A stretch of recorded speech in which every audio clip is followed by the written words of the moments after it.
World of YouTube Archie here. Today we are in Tyngsboro, Mass. Of the little Ting family that I wanted to cover due to unusual things. Coming up with some information on the Tings family and what they done in the past. There's some very disturbing stuff. Over here, Ida, Julian, and Theodorus, I think.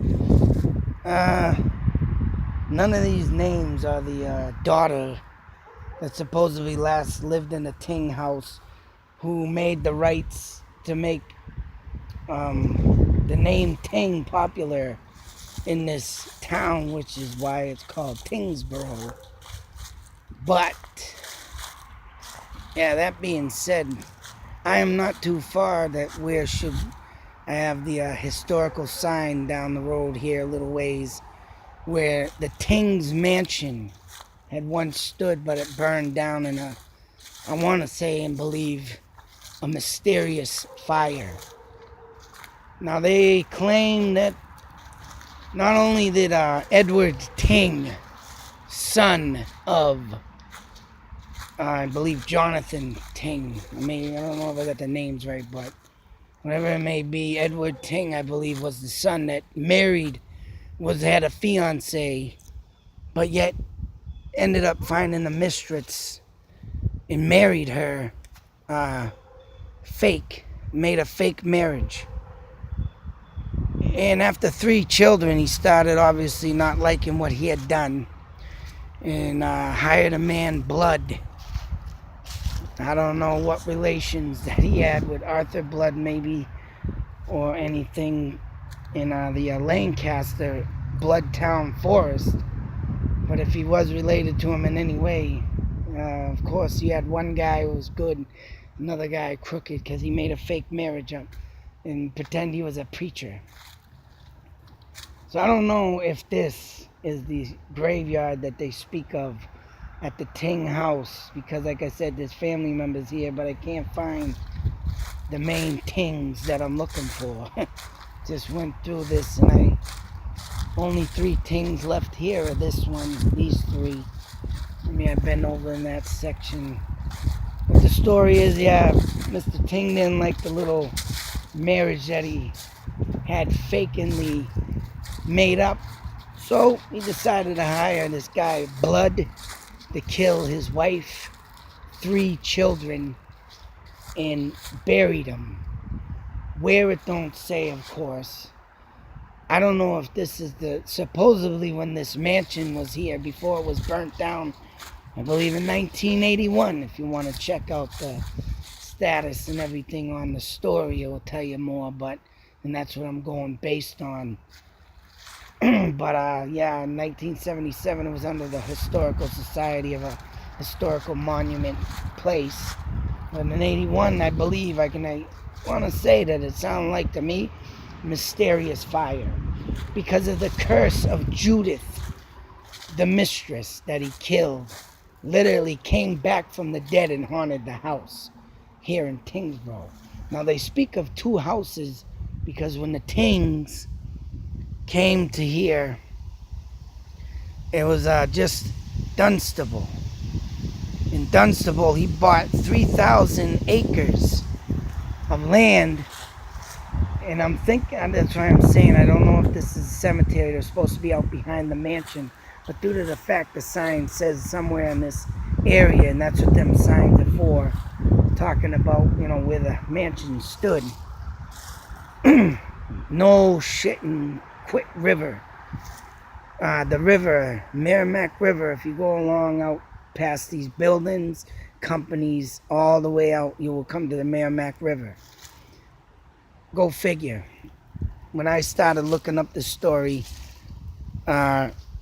Unusual Things was out here doing voice box sessions. This might be one of the cemeteries from Tyngsboro that she did it in. But when I started looking into this story, come to find out, the land they bought all around here, and there's an island, you know, straight that way. If you go, like I said, through the business and everything, and eventually you run into the river and run alongside of it on the road here, the main road. Indians, the Pawtucket Indians, owned that island. Tyngs calmed it out of them. And so not only did he kill his wife, bury his 3 kids, I think I want to say, in this area somewhere, in this permitter, I can't even say the word because I don't use it all the time, but in this area, wherever they may be buried, that woman came back to the mansion. And the blood guy supposedly was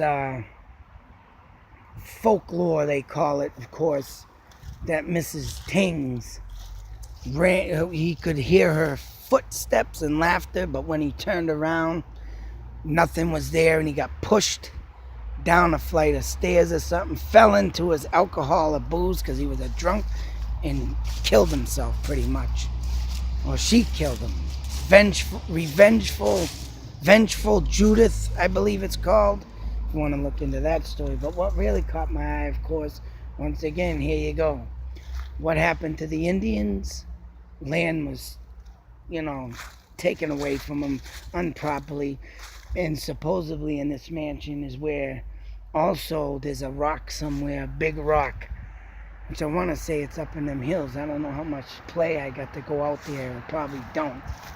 And if I do, I mean, I don't know where I'm going to go, but by the looks of it, what I'm seeing already is a gateway here, little pathway here. This would be like a somewhat road that they would use back in the days. You know, dirt roads existed, not friggin' the main ones you see. Now, whether or not this is the area where this, and it's supposed to be town, stone walls still stand. Of course, you have the cemetery over here, and around here is supposedly a rock where the Indian used to sit because he lost his land, and I guess Edward Ting supposedly let him stay in his house, but he'd always go to this rock and sit and look off to the island that he had just lost. Eventually died there, and that cursed that property. But there's another house that, I don't think Judith haunts this area. The Indian does in this area. But there's another house that he owned in this perimeter. Fucking there I go using the word. In this area was the father's house. So that's where the Indian died and started haunting Edward. Probably everybody that lived in it. But the other one is in Nashua, New Hampshire.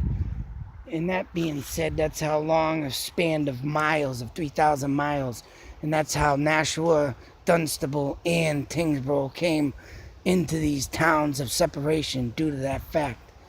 That, they split them up and made, you know, smaller towns or whatnot. But other than that, in this area, a chief wanders. Wherever it may be, I don't know. Because like I said, this area has been, of course, grown in.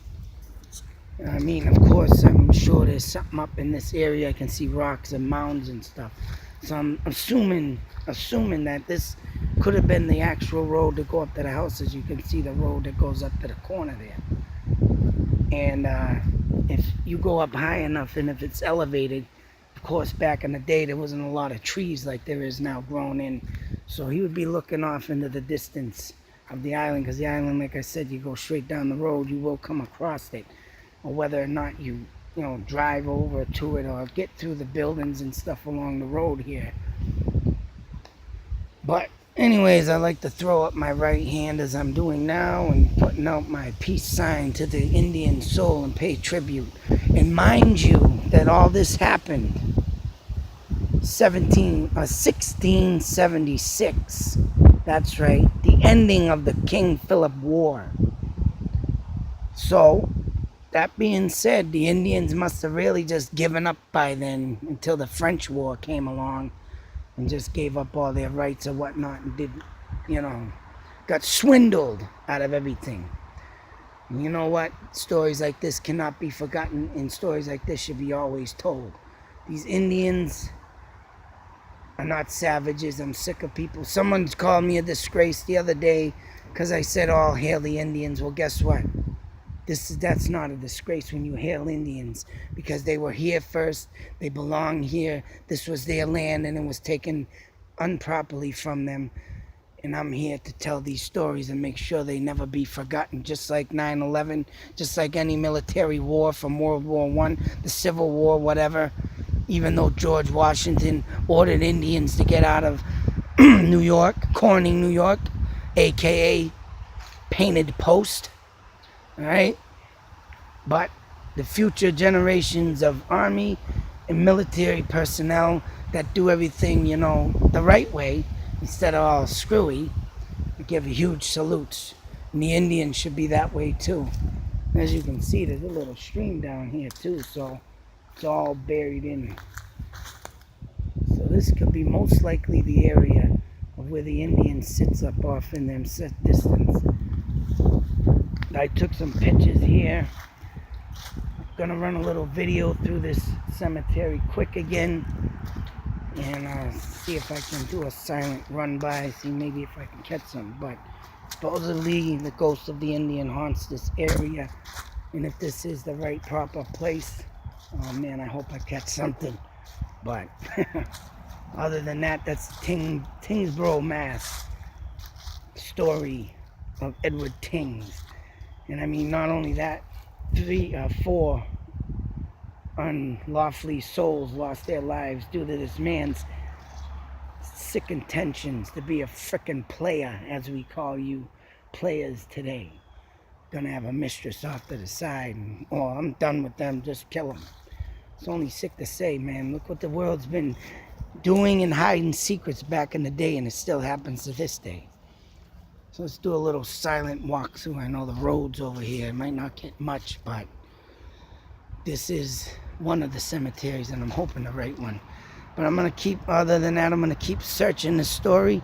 Still got other places of interest to go, especially the other mansion where Judith did her vengeful revenge and haunted blood in her so-called husband and killed him. I think she might have killed her husband too. Scared him to death, maybe, I believe. Whatever, let's do a little walkthrough here, and then I'm out of here. And until that next video, YouTube Nation, be safe, take care. And remember, you don't know what's much, all the stories that are out there, man, that are fucking crazy. This is one of them. And I like to reveal and keep them fresh in the minds, because they shouldn't be forgotten. Especially Indian stories. Till that next video, YouTube Nation, out.